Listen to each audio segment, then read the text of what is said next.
Good morning students. स्वागत है आपका अपने YouTube channel excellent study point 2.0 पर। मैं कुलदीप सक्सेना स्वागत करता हूं आपका।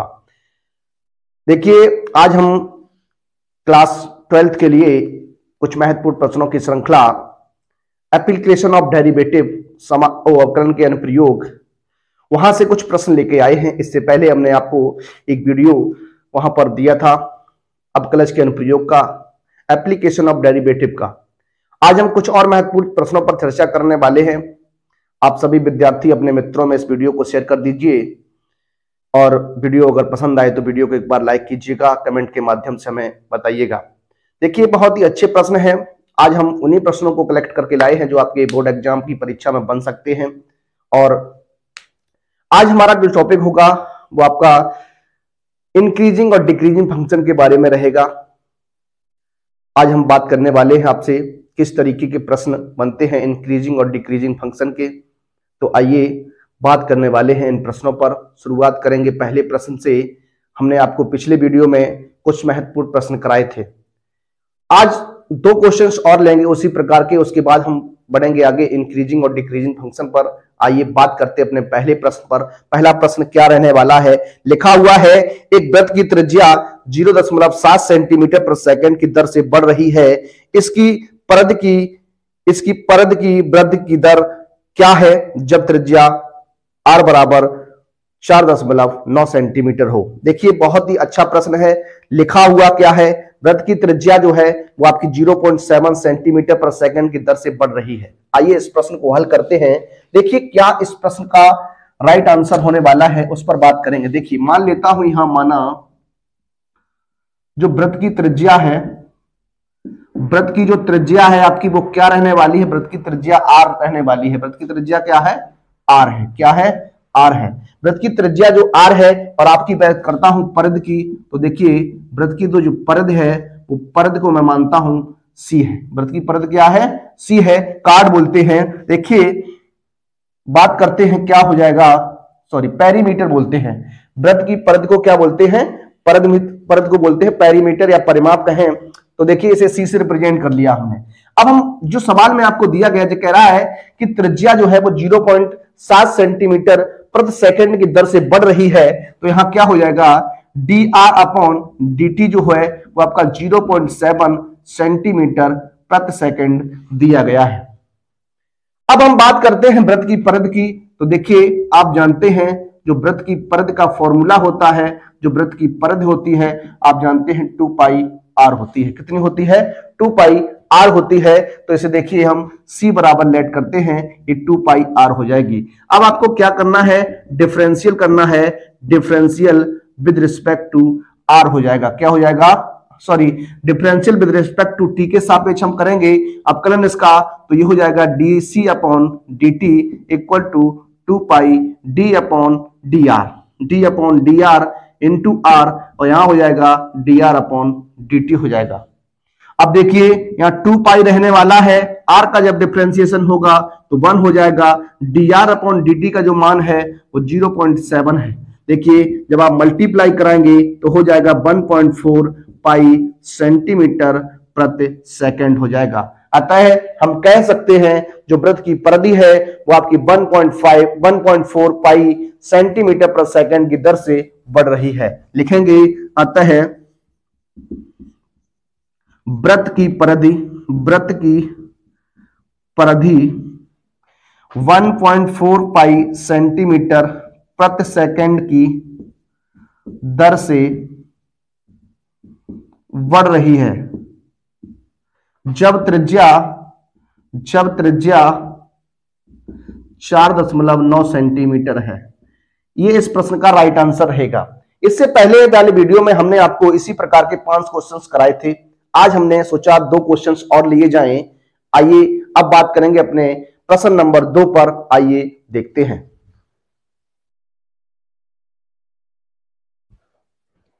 बात करते हैं अपने दूसरे प्रश्न पर। दूसरा प्रश्न क्या कहता है आपका? लिखा हुआ है, एक पाइप से रेत 12 सेंटीमीटर क्यूब प्रति सेकंड की दर से गिर रही है।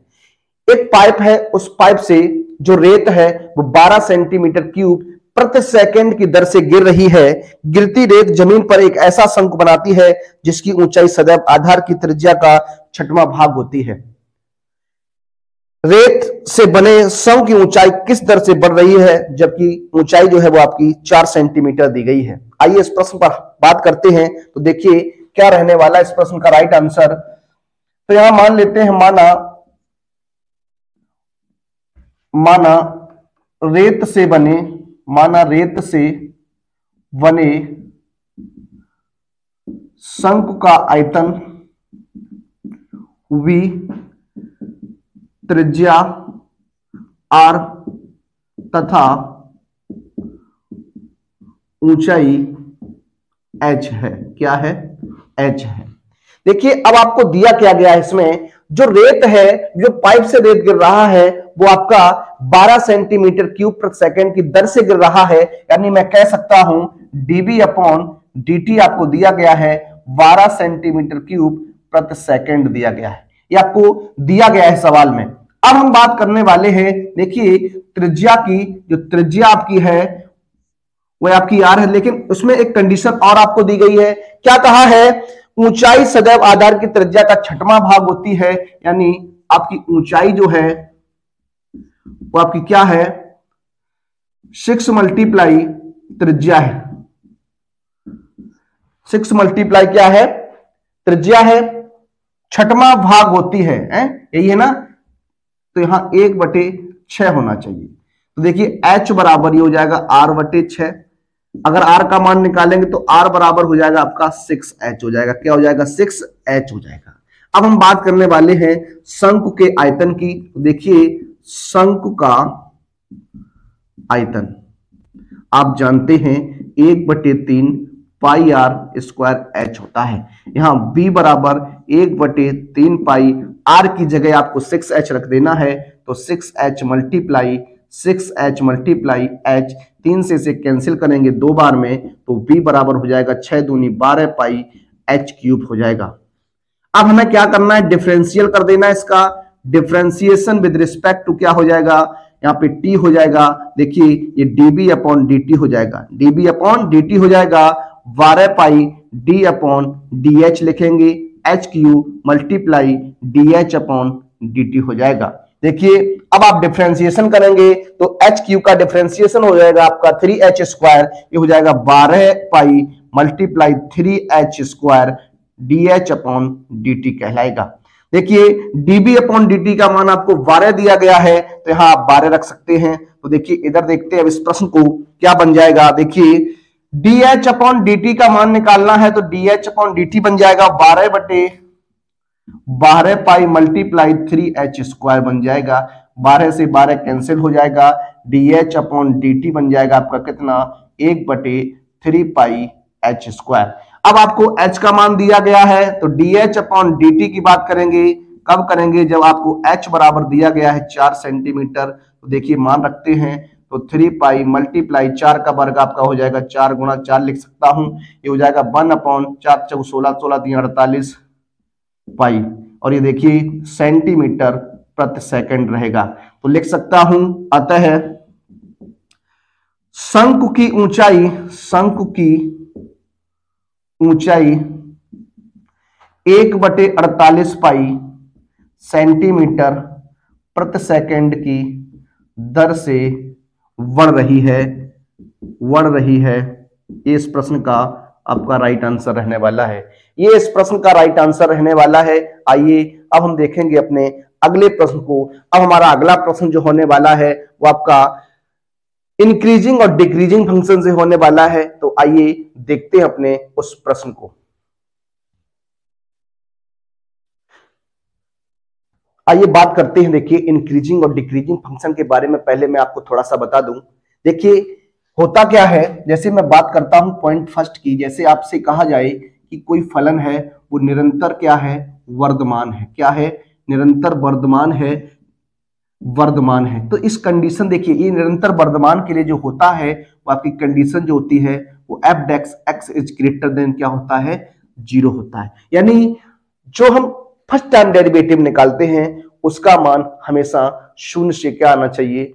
बड़ा आना चाहिए। यानी पॉजिटिव नंबर रहना चाहिए, तो हम कह देते हैं कि जो हमारा फलन दिया गया है वो आपका क्या है, इंक्रीजिंग है, निरंतर इंक्रीजिंग है। देखिए निरंतर वर्धमान होगा। दूसरी कंडीशन की हम आपसे बात करें, जैसे बात करता हूं वर्धमान की, सिर्फ वर्धमान है, यानी ये वर्धमान कब होगा, वर्धमान कब होगा, तो कह सकता हूं f dash x is greater than equal to क्या होना चाहिए, 0 होना चाहिए। तब हम कह सकते हैं कि जो हमारा फलन है वो हमारा क्या है, वर्धमान है, वर्धमान है। अब देखिए बात करता हूं थर्ड कंडीशन की, तो तीसरी कंडीशन क्या कहती है, बात करने वाला हूं निरंतर ह्रासमान फलन की।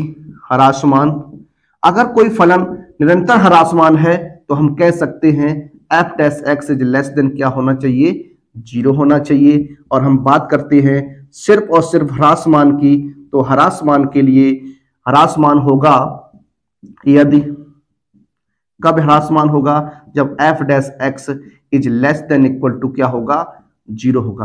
देखिए हम बात करने वाले हैं 4 कंडीशंस की, इन 4 कंडीशंस पर हम प्रश्न लगाने वाले हैं और बहुत ही अच्छे प्रश्न रहने वाले हैं। एक प्रश्न आपकी परीक्षा में 101% पूछा ही जाएगा। आप इस बात को गांठ में बांध लीजिए। अपनी तैयारी को इस तरीके से करिए कि आप 100 में से 100 नंबर ला सकें। अभी आपके पास लगभग 20 दिन बचे हुए हैं, आपके पेपर तक तो लगभग 25 दिन बचे हैं। आप मेहनत को कंटिन्यू रखिए, आप प्रैक्टिस को लगातार करते रहिए, चैनल पर बने रहिए और आप कंटेंट को देखते रहिए। लगातार आपके एग्जाम तक हम आपके साथ रहने वाले हैं और आपको अच्छे प्रश्नों का संग्रह लेकर आते रहेंगे। बढ़िया बढ़िया प्रश्नों को संग्रह हम लेकर आ रहे हैं। आप सिर्फ इन प्रश्नों को लगाइए, अपनी तैयारी को सुचारू रूप से जारी रखिए। आप पेपर में बहुत अच्छा करने वाले हैं, ये आप समझ लीजिए। आप पेपर में बहुत अच्छा करेंगे, ये मैं दावे के साथ कह सकता हूं। सारे के सारे प्रश्न हमारे इस कंटेंट से ही बनने वाले हैं, ये आप लिखित ले लीजिए। अब हम देखते हैं इसका पहला प्रश्न क्या बनने वाला है, आइए इस पर चर्चा करते हैं। देखिए पहला प्रश्न क्या रहने वाला है आपका, उस पर बात करने वाले हैं। तो पहला प्रश्न आपका है, लिखा है सिद्ध कीजिए आर पर एफ एक्स एक फलन है, आर पर, आर एक वास्तविक संख्या है, प्रत्येक रियल नंबर की बात होने वाली है। सिद्ध कीजिए आर पर एफ एक्स 3x + 70 से प्रदत्त फलन निरंतर वर्धमान है या नहीं, इस पर हमें बात करनी है। देखिए हम बात करते हैं एफ एक्स की, तो आपका एफ एक्स दिया गया है 3x + 70, ये आपको दिया गया है और आपको x बराबर x बिलोंग्स टू r के लिए इसे देखना है। तो आइए पहले हम क्या करेंगे, इसका डिफरेंशियल करते हैं। Differential with respect to x होगा, तो आपका हो जाएगा f डैश x। देखिए यहां d/dx हो जाएगा 3x + 17 हो जाएगा। यहां जब आप डिफरेंशियल करेंगे तो 3 × 1 कांस्टेंट नंबर का आप जानते हैं 0 होता है, तो ये आपका 3 हो जाएगा। देखिए कंडीशन क्या आ गई, f डैश x आपका जो आ गया वो 3 आ गया, कहने का मतलब है आपका धनात्मक नंबर हो गया।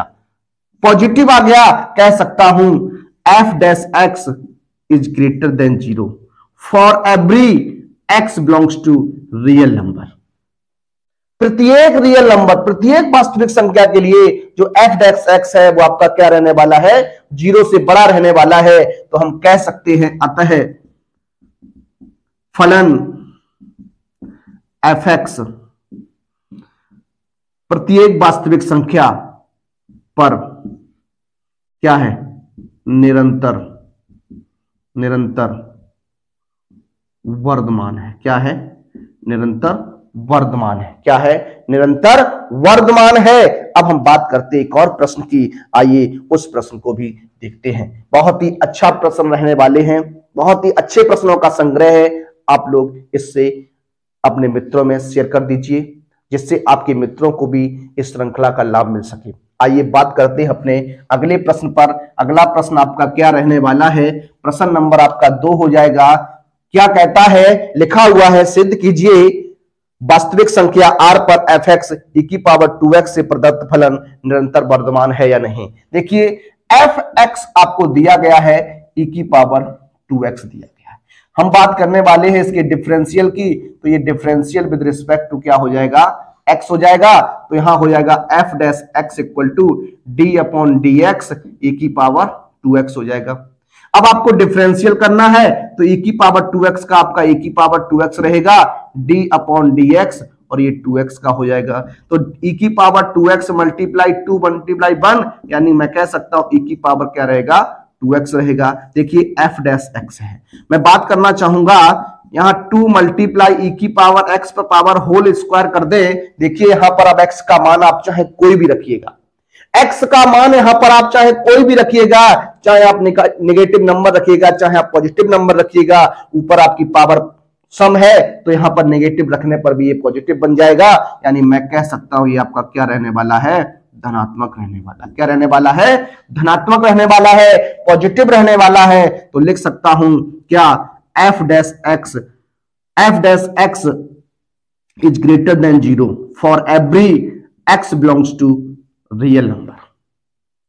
अतः फलन fx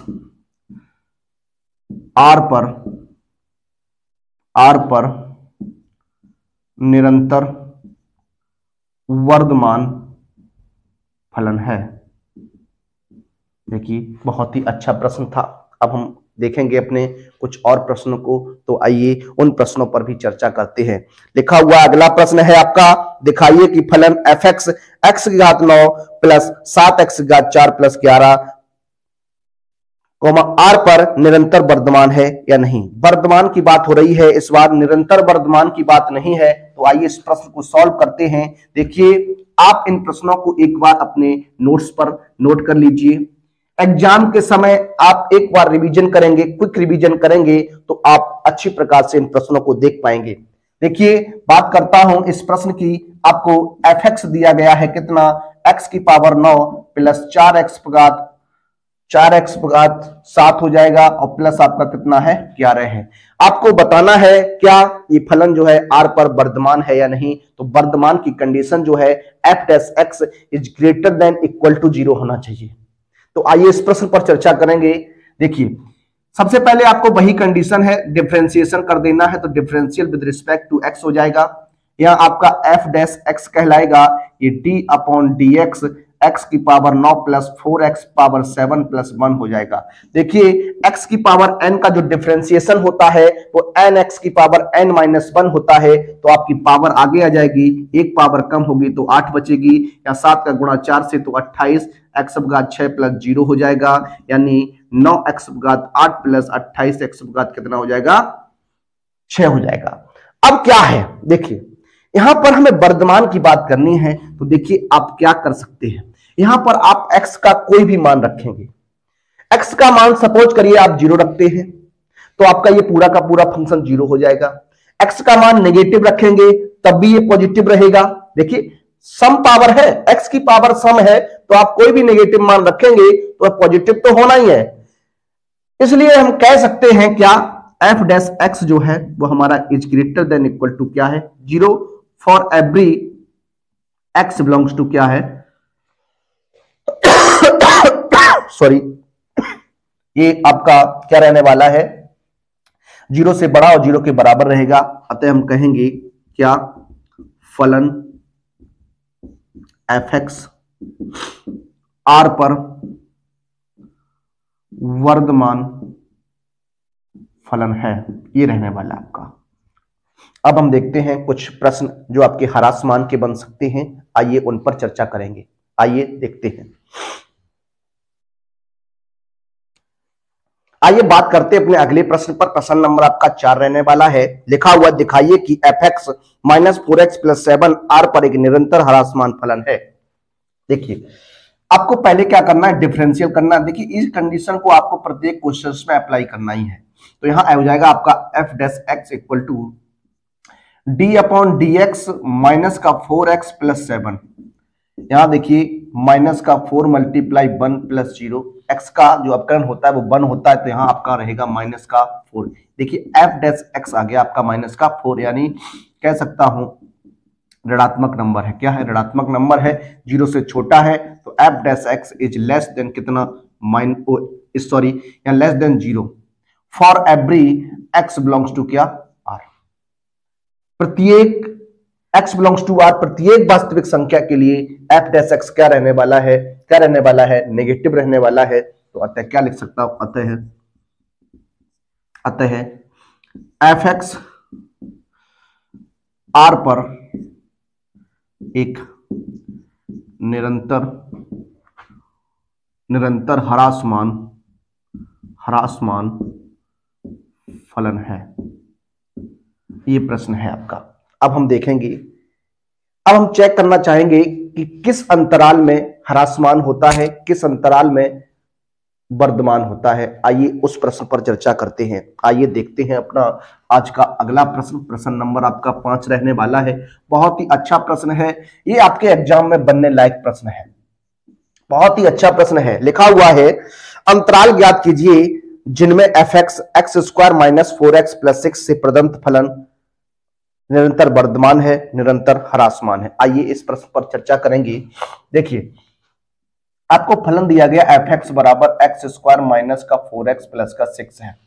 एक्स स्क्वायर माइनस का 4x प्लस का 6 है। तो देखिए, सबसे पहला काम हमारा वही है कि इसका हम डेरिवेटिव कर दे, डिफरेंशियल कर दे। तो ये आपका हो जाएगा f dash x equal to d upon d x, x square minus 4x plus क्या रहने वाला है, 6 रहने वाला है। देखिए, ये हो जाएगा आपका कितना, 2x माइनस 4 मल्टीप्लाई 1 प्लस 0, यानी 2x माइनस 4 हो जाएगा।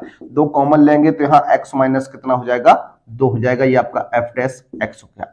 अब हम बात करने वाले हैं पॉइंट नंबर फर्स्ट की। क्या कहा है, निरंतर वर्धमान होगा फलन एफ एक्स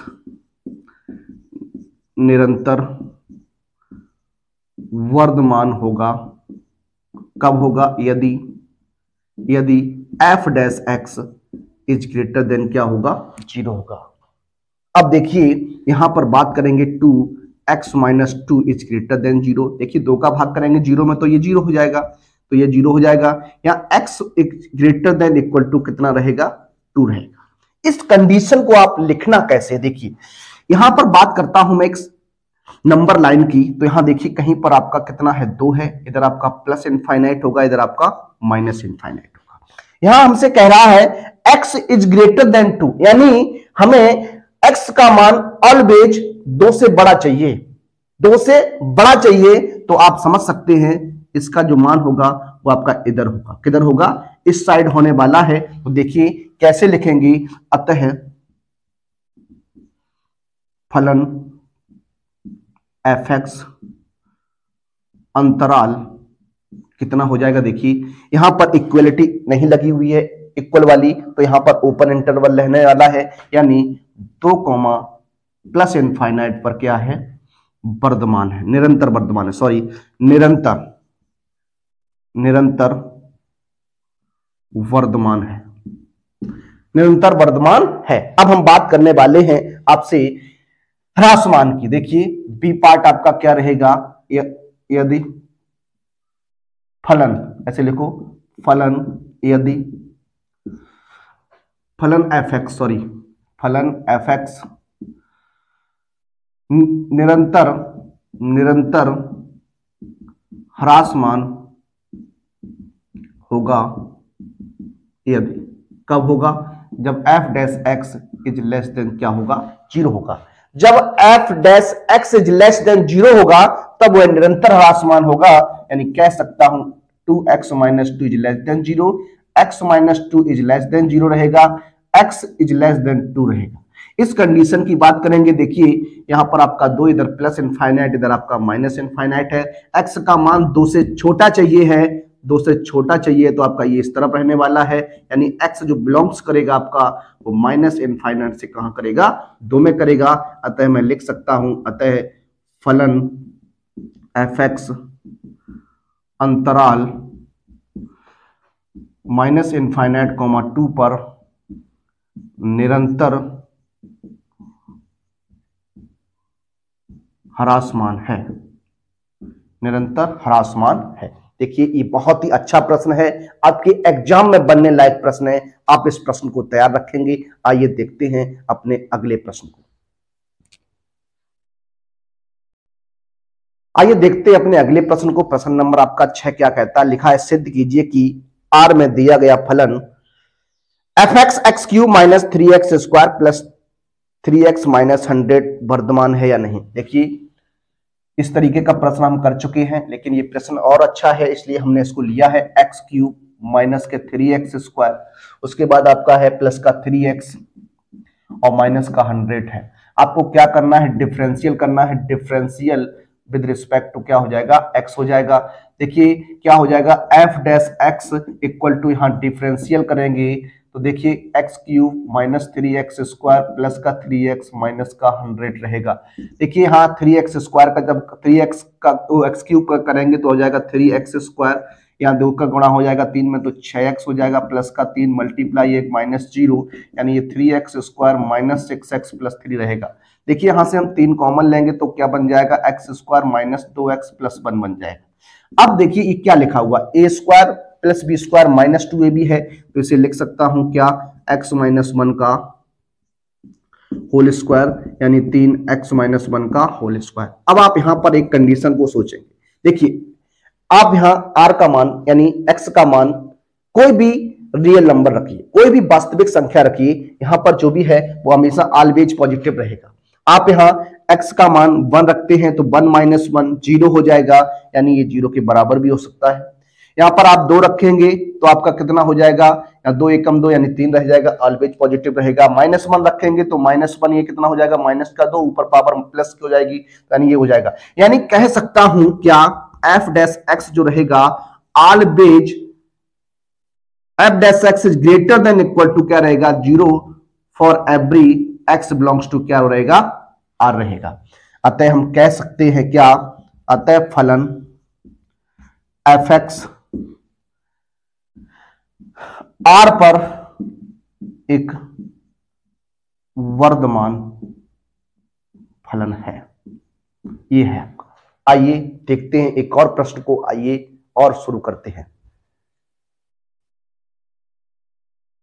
आइए शुरू करते हैं। आज का और महत्वपूर्ण प्रश्न है आपका 7वां प्रश्न रहने वाला है। क्या लिखा हुआ है आइए उस पर बात करेंगे। अंतराल ज्ञात कीजिए जिसमें F x 2x cube minus 3x square minus 36x और प्लस का 7 से प्रदत्त फलन निरंतर वर्धमान है, निरंतर ह्रासमान है। आइए इस प्रश्न को भी हल करते हैं।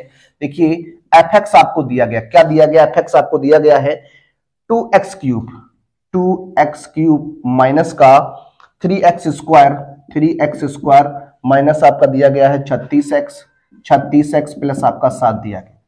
बात करनी है आपको ये किस अंतराल में निरंतर वर्धमान है और निरंतर ह्रासमान है। आइए इस प्रश्न को हल करते हैं। देखिए सबसे पहले आप इसका डिफरेंशियल करेंगे तो डिफरेंशियल विद रिस्पेक्ट टू आपका x हो जाएगा। देखिए अब यहाँ f डैश x हो जाएगा। देखिए अब डिफरेंशियल आपका करते हैं तो देखिए पावर आगे आएगी तो 3 का गुणा 2 में 6x स्क्वायर बन जाएगा, माइनस का 2 का 6x बन जाएगा, और यहाँ आपका 36 मल्टीप्लाई 1 प्लस 0 हो जाएगा। देखिए एफ डैश एक्स आपका क्या बन गया, 6x स्क्वायर माइनस का 6x माइनस का 36। यहां से आप क्या कर सकते हैं, यहां से आप 6 कॉमन लेंगे तो बन जाएगा x स्क्वायर माइनस x और माइनस का 6। देखिए 6 के ऐसे गुणनखंड करने हैं आपको, घटाने पर आपका कितना बचना चाहिए, 1 बचना चाहिए। आइए फैक्टर कर देते हैं तो x square minus 3x plus का 2x माइनस 6 हो जाएगा। देखिए ये 6 यहाँ से x कॉमन लेंगे तो x माइनस 3 हो जाएगा, यहाँ से 2 कॉमन मिलेंगे तो x माइनस 3 हो जाएगा। देखिए गुणनखंड करने के बाद जो कंडीशन बन रही है वो आपकी ये रहने वाली है। अब हम बात करेंगे अपनी एक एक कंडीशन की। देखिए सबसे पहली कंडीशन आपकी है फलन निरंतर वर्धमान कब होगा। देखिए फलन एफ एक्स निरंतर वर्धमान होगा यदि कब, जब आपका F dash x is greater then क्या होना चाहिए, 0 होना चाहिए। यहां पर हम इन गुणनखंड को 0 के बराबर रखेंगे, x की मेरे पास 2 वैल्यू आएंगी, उन पर बात करेंगे इस तरीके से। देखिए यहां जो है आपका क्या हो जाएगा, x माइनस 3, ये जब 6 0 पहुंचाएंगे तो आपका हो जाएगा 0, तो ये ग्रेटर देन 0 हो जाएगा। x minus 3 is greater than 0, तो x का इज ग्रेटर देन कितना रहेगा, 3 रहेगा। x plus 2 is greater than 0, यानी x is greater then minus का 2 रहने वाला है। देखिए अब हमें क्या करना है, यहां पर चेक करना है कि हमें किस कंडीशन की बात करनी है। तो हम एक संख्या रेखा का निर्माण करते हैं। देखिए इधर आपका माइनस इनफाइनाइट होगा, यहाँ आपका, और यहाँ पर आपका प्लस का इनफाइनाइट होगा, यहाँ पर आपका 3 रहने वाला है, यहाँ पर आपका माइनस का 2 रहने वाला है। देखिए ये जो बिंदु आए हैं वो आपको इस रेखा को 3 पार्ट में बांटते हैं। कितने पार्ट में बांटते हैं? 3 पार्ट में बांटते हैं। तो देखिए इस ऐसी कंडीशन के लिए क्या करते हैं, अल्टरनेट चिन्ह लगाते हैं। पहला अगर प्लस होगा तो दूसरा माइनस होगा, फिर तीसरा प्लस रहने वाला है। हमें इंक्रीजिंग फंक्शन की बात करनी है हमेशा। तो देखिए निरंतर वर्धमान कब होगा? आप जानते हैं जब f dash x is greater than 0 होता है, यानी पॉजिटिव होता है, तो हमारा जो है वो निरंतर वर्धमान फलन होता है। देखिए 2 कंडीशंस आपके पास है, पॉजिटिव की एक ये कंडीशन है और आपकी एक ये कंडीशन है। इन 2 कंडीशन में आपका जो फलन होगा वो आपका निरंतर वर्धमान होगा। तो मैं लिख सकता हूं अतः, देखिए अतः फलन एफ एक्स अंतराल, अंतराल देखिए किस तरीके से लिखते हैं इसको, माइनस का इनफाइनाइट कॉमा माइनस का 2 यूनियन 3,8 पर निरंतर वर्धमान है। क्या है? वर्धमान है। अब हम बात करने वाले इस प्रश्न में आपसे फलन एफ एक्स निरंतर ह्रासमान होगा यदि कब होगा? जब f dash x is less then क्या होगा? 0 होगा। तो देखिए क्या हो सकता है यहां पर वही कंडीशन आप फिर अप्लाई करने वाले हैं। तो देखिए इस तरीके से बात करेंगे तो 6 का जब भाग करेंगे 0 में तो 0 हो जाएगा। तो x minus 3 is less than 0, यानी x इज लेस देन 3 हो जाएगा। यहां पर बात करेंगे x plus 2 is less than 0, तो x is less then minus का 2 हो जाएगा। इस तरीके से देखिए यहां फिर हम एक कंडीशन की बात करते हैं। माइनस का इनफाइनाइट है, यहाँ आपका माइनस का 2 है, ये आपका 3 है, यहाँ प्लस का इनफाइनाइट है। देखिए इस तरीके से आप जब गुणनखंड, देखिए ये कंडीशन जब ही लगती है जब आपके फैक्टर होते हैं। जब आपके फैक्टर होते हैं, आप समझिए यहां 2 फैक्टर थे तो प्लस माइनस प्लस आया, एक फैक्टर और होता तो प्लस माइनस हो जाता। इस तरीके से ये चिन्ह लगते हैं। देखिए यहां प्लस होगा या माइनस होगा, यहां क्या होगा? प्लस होगा। अब हमें निरंतर ह्रासमान की बात करनी है। तो ह्रासमान में क्या होता है? जो एफ डैश होता है वो आपका नेगेटिव आना चाहिए। कैसा आना चाहिए? नेगेटिव आना चाहिए। तो आपका देखिए नेगेटिव इस वाले एरिया में रहने वाला है। तो क्या लिख सकते हैं? अतः फलन एफ एक्स अंतराल -2,3 पर निरंतर ह्रासमान फलन है। देखिए बहुत ही अच्छा प्रश्न था। मैं इस प्रश्न को 2024 की दृष्टि से देखता हूं। ये प्रश्न आपका एग्जाम 2024 की परीक्षा में आने वाला है। 29 तारीख को ये परीक्षा में प्रश्न छपने वाला है। आइए देखते हैं अपने एक और प्रश्न को, आइए उसको देखते हैं। आइए बात करते हैं आज के अपने अंतिम प्रश्न पर। आज का ये हमारा अंतिम प्रश्न रहने वाला है। इसके बाद हम आपके लिए एक और वीडियो लेके आएंगे इसी एप्लीकेशन ऑफ डेरिवेटिव से, जिसमें आपको हम मैक्सिमा एंड मिनिमा के कुछ क्वेश्चंस कराने वाले हैं जो आपके परीक्षा में महत्वपूर्ण क्वेश्चन बन सकते हैं। उन पर हम चर्चा करेंगे। आज का हमारा ये अंतिम प्रश्न है। इस लेक्चर का हमारा अंतिम प्रश्न रहने वाला है इंक्रीजिंग और डिक्रीजिंग का। देखिए लिखा हुआ कि अंतराल में F x 6 minus 9x minus x square निरंतर वर्धमान है, निरंतर ह्रासमान है। आइए इस प्रश्न को हल करते हैं। तो आप डिफरेंशियल करेंगे। हाँ, डिफरेंशियल विद रिस्पेक्ट टू क्या हो जाएगा? x हो जाएगा। देखिए हाँ हो जाएगा f डैश x हो जाएगा। यहाँ 6 का डिफरेंशियल 0 होगा, माइनस का 9 मल्टीप्लाई 1, यहाँ पर x स्क्वायर का 2x हो जाएगा। ये बन जाएगा माइनस का 9 माइनस का 2x। यहाँ से आप क्या कर सकते हैं? देखिए ये आपका f डैश x आ गया। अब हम बात करने वाले हैं ऑप्शन ए पर। देखिए ये आपका कह रहा है निरंतर वर्धमान है। फलन एफ एक्स निरंतर वर्धमान होगा यदि कब होगा? ये जब आपका एफ डैश एक्स जो होगा वो इज ग्रेटर देन क्या होगा? 0 होगा। इसे 0 के बराबर रखेंगे तो माइनस का 9 माइनस का 2x इज ग्रेटर देन क्या हो जाएगा? 0 हो जाएगा।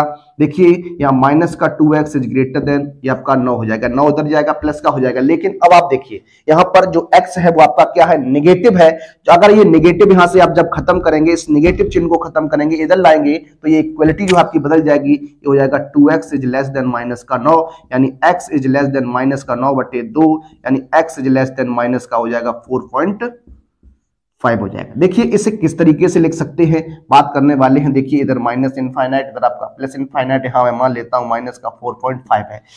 x का मान माइनस 4.5 से छोटा लेना है। देखिए छोटा लेंगे तो आप जान सकते हैं ये छोटा जो मान होगा वो इस तरफ होगा।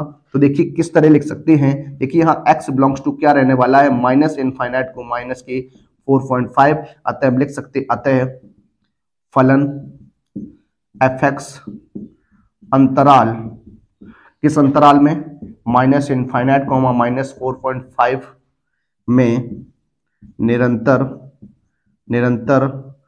वर्धमान फलन है, ये रहेगा। अब हम बात करने वाले आपसे आगे किस पर, निरंतर ह्रासमान की। देखिए फलन fx निरंतर ह्रासमान होगा, कब होगा, जब f dash x is less than 0 होगा, f dash x is less than 0 होगा, तब होगा। तो देखिए माइनस का 9 माइनस का 2x इज लेस देन 0 हो जाएगा, तो माइनस का 2x ये 9 उधर जाएगा तो आपका पॉजिटिव हो जाएगा, लेकिन इधर से जब माइनस कैंसिल आप करेंगे तो उधर हो जाएगा ये आपका x is greater then minus का 9/2, यानी x is greater then minus का 4.5 रहने वाला, ये आपका बनेगा। देखिए फिर बात करेंगे एक संख्या रेखा पर, ये माइनस इनफाइनाइट इधर प्लस इनफाइनाइट, और ये आपका कितना है 4.5 माइनस का है। लेकिन हमें क्या कह रहा है इस बार, x का मान माइनस 4.5 से बड़ा चाहिए, तो बड़े के लिए इधर होगा आपका, ये कंडीशन इधर बनने वाली है। तो देखिए x बिलोंग्स टू क्या लिख सकता हूं, माइनस के 4.5 कॉमा इनफाइनाइट, ये होगा। तो लिख सकता हूं अतः फलन fx अंतराल कितना, माइनस के 4.5 माइनस का 4.5 कॉमा इनफाइनाइट पर निरंतर ह्रासमान है। क्या है, ह्रासमान फलन है, ये रहने वाला आपका।